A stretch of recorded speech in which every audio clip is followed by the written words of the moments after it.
समुद्र की लहरों के बीच बसा एक ऐसा पावन धाम जहां भगवान राम ने खुद भगवान शिव की उपासना की, जहां हर कण में भक्ति का स्वर गूंजता है। प्रस्तुत है रामेश्वरम ज्योतिर्लिंग की संपूर्ण कथा।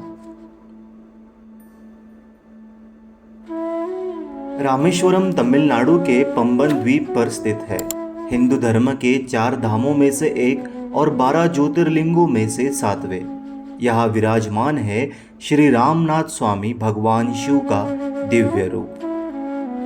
चारधाम यात्रा का अंतिम पड़ाव इसे माना जाता है। शिव और राम के मिलन का स्थल भी इसे जाना जाता है। ज्योतिर्लिंग और पादल पवित्र स्थल दोनों का गौरव यहाँ पे स्थित है।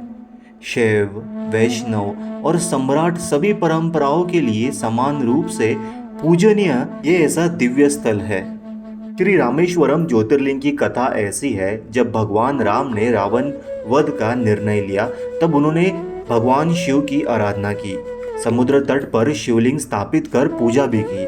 हनुमान जी ने कैलाश से एक शिवलिंग लाए जो आज भी विश्वलिंगम कहा जाता है।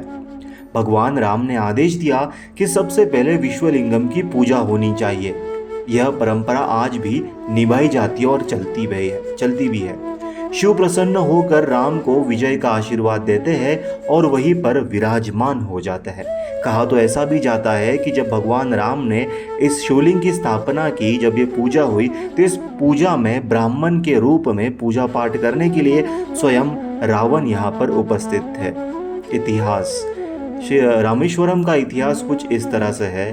मंदिर का निर्माण कई शताब्दियों से पूरा होता हुआ आ रहा है। प्रारंभ में पांड्य वंश यानी कि 12वीं शताब्दी के राजाओं द्वारा इसे विस्तार में बनाया गया। श्रीलंका के राजा पराक्रम बहु ने निसंका मल्ला द्वारा दान और निर्माण का कार्य भी यहाँ पे हुआ था।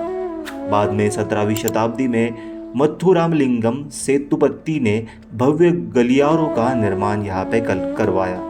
18वीं शताब्दी में चौकाटन मंडपम यानी कि भव्य मंडप का निर्माण एक अनुष्ट वास्तुशिल्प चमत्कार यहाँ पे माना जाता है। वो बहुत ही सुंदर, अतिशय सुंदर है और देखने लायक है। ऐसा मंदिर आपको विश्व में कहीं नहीं देखने को मिलने वाला। वास्तुकला, आर्किटेक्चर वही बात है। विश्व का सबसे लंबा मंदिर कॉरिडोर इसे माना जाता है। लगभग 4000 फीट लंबा है ये। 1212 यानी कि 1212 सुंदर नकाशीदार स्तंभ यहाँ में देखने को मिलते हैं। अगर यदि आप इन्हें देखते हैं तो आपको ऐसे लगेगा कि किसी वास्तुकला ने इसे कॉपी पेस्ट किया है। एक भी इंच ना ऊपर ना नीचे, ना आगे ना पीछे, जैसे का तैसा जो साइड में है वही उसके बाजू में बनाया गया है। ऊंचा राज गोपुरम यानी कि 53 मीटर्स ऊंचा गोपुरम इस मंदिर को मिला है। चारों दिशाओं में विशाल प्राचीन 4 दीवारियां देखने को मिलती है। मुख्य गर्भगृह में 2 शिवलिंग हमें देखने को मिलते हैं। एक रामलिंगन यानी कि भगवान श्री राम ने जो शिवलिंग स्थापित किया वो, और एक विश्वलिंगम यानी कि भगवान हनुमान ने जो शिवलिंग स्थापित किया वो। पत्थरों को स्तंभों पर बारीक नक्काशी काम देखने को मिलती है, जिनमें वीरभद्र, गणेश, नटराज आदि की भव्य मूर्तियां हमें देखने को यहाँ पर मिलती है। रामेश्वरम ज्योतिर्लिंग की कुछ आध्यात्मिक महत्व भी है, जिसे इसे मुक्ति का द्वार कहा जाता है। मुक्ति का द्वार, जी हाँ, यहाँ आकर मोक्ष की प्राप्ति का विश्वास होता है, क्योंकि इसे 4 धामों में से आखिरी चौथा धाम माना जाता है। श्री राम की पूजा से ही भगवान शिव ने प्रसन्न होकर यहाँ पर निवास किया है। यहाँ पतंजलि योग शास्त्र के महायोगी पतंजलि की समाधि भी हमें देखने को मिलती है। शैव परंपरा, वैष्णव, सम्राट परंपराओं का समागम यहाँ पर देखने को मिलता है। तीर्थकुंड, तीर्थम, कुल 64 तीर्थ यहाँ पर देखने को मिलते हैं। इनमें से 22 कुंड मंदिर परिसर में है। यह 22 तीर्थ श्री राम के 22 बाणों का प्रतीक माना जाता है। अग्नि तीर्थम प्रमुख समुद्री तट स्थल पर देखने को मिलता है। हर तीर्थ स्थल के साथ पापों का शमन होता हुआ हमें महसूस होता है। ये मंदिर किसने बनवाया? पांड्य वंश के शासकों द्वारा प्रारंभिक निर्माण यहाँ पे शुरू हुआ था। बाद में श्रीलंका के जाफना राजाओं का योगदान हमें यहाँ पर देखने को मिला। मथुरामलिंगम सेपुत्ती द्वारा विशाल गलियारे यहाँ पर बनाए गए। मराठाओं के राजाओं ने भी विश्राम गृह और धर्मशालाएं बनाई गई। सेपुत्ती वंश के कई योगदान आज भी हमें देखने को मिलते हैं जो कि अमिट है। मंदिर का प्रबंध कौन देखता है? तमिलनाडु सरकार के हिंदू धार्मिक एवं चैरिटेबल एंडोमेंट विभाग द्वारा प्रशासन ये संभाला जाता है। नित्य पूजा व्यवस्था, तीर्थयात्रियों के लिए भोजन योजना, विश्राम गृह का निर्माण एवं विकास कार्य होते रहते हैं। मंदिर का समय कैसा है? सुबह 5 बजे मंगल आरती होती है तो रात के 9 बजे तक मंदिर खुला रहता है। दिन भर पूजा, अभिषेक, विशेष पूजन चलते रहते हैं। खासकर त्योहारों पर, श्रावण सोमवार, श्रावण मास या महाशिवरात्रि के पर्व पर शिव मंदिरों में खासकर भीड़ और भक्तों का जमाव देखने को मिलता है। मंदिर के बारे में कुछ विशेष बातें।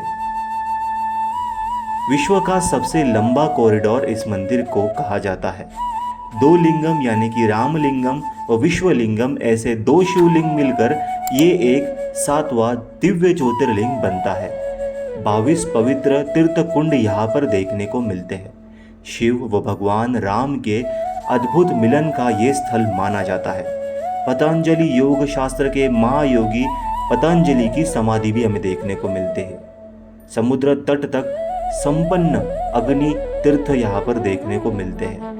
4 धाम और 12 ज्योतिर्लिंग में गौरवपूर्ण स्थान पाने वाला ये एक भव्य दिव्य महान ज्योतिर्लिंग मंदिर है। भी आपने कुछ खास बातें जान ली। अब मंदिर जाए कैसे ये जानते हैं। हवाई मार्ग मदुरै से एयरपोर्ट हमें देखने को मिलता है। मदुरै से लगभग 170 किलोमीटर दूरी पर आपको ये मंदिर आता है। वहाँ पर आप रेलवे मार्ग रामेश्वरम रेलवे स्टेशन तक पहुँच सकते हैं या फिर आप सड़क मार्ग से पंबन ब्रिज के माध्यम से भारत के मुख्य भूभाग से जो जुड़ा हुआ है वहाँ से भी आ सकते हैं। उसके अलावा स्थानीय ऑटोज, टैक्सीज और बसेस भी आराम से उपलब्ध हो जाती है। यहाँ समुद्र की लहरें भी शांति का गान करती है। जहाँ हर भक्त की आस्था को नया जीवन मिलता है वही है रामेश्वरम। यह शिव और राम का मिलन ही नहीं हुआ, संपूर्ण मानवता को मोक्ष का मार्ग मिलता है। अगर आपको यह वीडियो पसंद आई है तो लाइक करें, शेयर करें और सब्सक्राइब करें।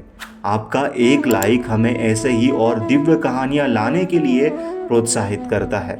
मिलते हैं अगले वीडियो में, तब तक के लिए राम राम, हर हर महादेव। अपना ख्याल रखना।